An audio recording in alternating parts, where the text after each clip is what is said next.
നമുക്കിന്ന് വെറൈറ്റി ആയിട്ടൊരു pasta try ചെയ്താലോ?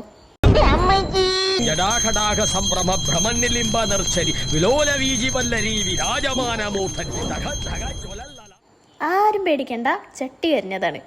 അപ്പം നമ്മളെന്താ പറഞ്ഞു വന്നേ? പാസ്ത. ആദ്യം ചട്ടി അടുപ്പത്ത് വെച്ചിട്ട് ലേശം ബട്ടർ ഇടുക. ബട്ടറൊക്കെ ഒന്ന് മെൽറ്റായിട്ട് വരുമ്പോൾ അതിലേക്ക് ആവശ്യത്തിന് വെളുത്തുള്ളി ഇട്ട് കൊടുക്കുക. ഇനി വെളുത്തുള്ളി കുറച്ച് ബ്രൗൺ കളറായിട്ട് വരുമ്പോൾ അതിലേക്ക് സോസ് ഉണ്ടാക്കാൻ ആവശ്യത്തിനുള്ള മൈദ ചേർത്ത് കൊടുക്കുക. പിന്നെ നമ്മൾ പാസ്ത എടുക്കുന്നതിനനുസരിച്ച് വേണം മൈദപ്പൊടി കേട്ടോ. ഞങ്ങളിവിടെ എടുത്തിട്ടുള്ളത് 2 ടീസ്പൂണാണ്. നമ്മൾ ഇട്ട് കൊടുത്തിട്ടുള്ള മൈദപ്പൊടിയും ബട്ടറും നന്നായിട്ട് മിക്സ് ചെയ്ത് യോജിപ്പിക്കുക. നമ്മൾ മൈദപ്പൊടിയൊക്കെ പാടെ കട്ട പിടിച്ചിട്ടുണ്ട് കേട്ടോ, അത് കണ്ട ആരും പേടിക്കണ്ട. ഇതിലേക്ക് കുറേശ്ശെ പാലൊഴിച്ചിട്ട് ആ കട്ടയൊക്കെ നന്നായിട്ട് ഉടച്ചു കൊടുക്കുക.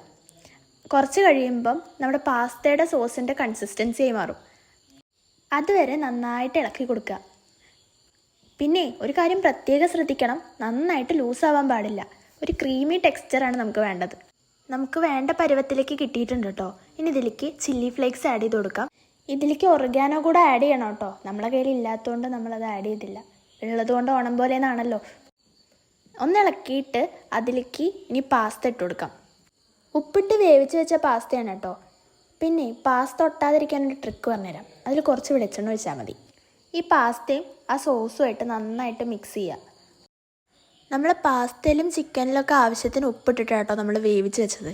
അപ്പോൾ ഇനി ഇതിൽ ഉപ്പ് നോക്കിയിട്ട് ആവശ്യത്തിനനുസരിച്ച് മാത്രം ഉപ്പ് ചേർത്താൽ മതി. ഇത് നന്നായിട്ട് മിക്സായി കഴിയുമ്പോഴേക്കും നമുക്ക് നമ്മളെ ചിക്കൻ ഇട്ട് കൊടുക്കാം. ഇതിൻ്റെ ഇടയിൽ തന്നെ ചിക്കൻ ഞാൻ പൊരിച്ച് വെച്ചിട്ടുണ്ടായിരുന്നു. ചിക്കൻ പൊരിക്കുമ്പോൾ അതിലേക്ക് ആവശ്യത്തിനുള്ള ഉപ്പും മുളകും മഞ്ഞൾപ്പൊടിയും കൂടി ഇട്ടിട്ട് ബട്ടറിൽ വേണം നമ്മൾ പൊരിച്ചെടുക്കാൻ. ഇനി വീണ്ടും ചിക്കനും പാസ്തയൊക്കെ നന്നായിട്ടൊന്ന് മിക്സ് ചെയ്ത് യോജിപ്പിക്കാം. അവസാനമായിട്ട് ഇതിൻ്റെ മെയിൻ സാധനം നമുക്ക് ചേർത്ത് കൊടുക്കാം. അതാണ് ചീസ്. കുറച്ച് നേരം കഴിയുമ്പോൾ നമ്മളെ ചീസൊക്കെ നന്നായിട്ട് മെൽറ്റായിട്ട് വരും. അപ്പോഴേക്കും നമ്മളെ പാസ്ത സെറ്റായിട്ടുണ്ടാവും കേട്ടോ. ഇനി വീഡിയോൻ്റെ ഭംഗിക്ക് വേണ്ടി നമുക്കിത് ഭംഗിയുള്ളൊരു പാത്രത്തേക്ക് മാറ്റാം. സോ ഗൈസ്, എല്ലാവരും ട്രൈ ചെയ്ത് നോക്കുക.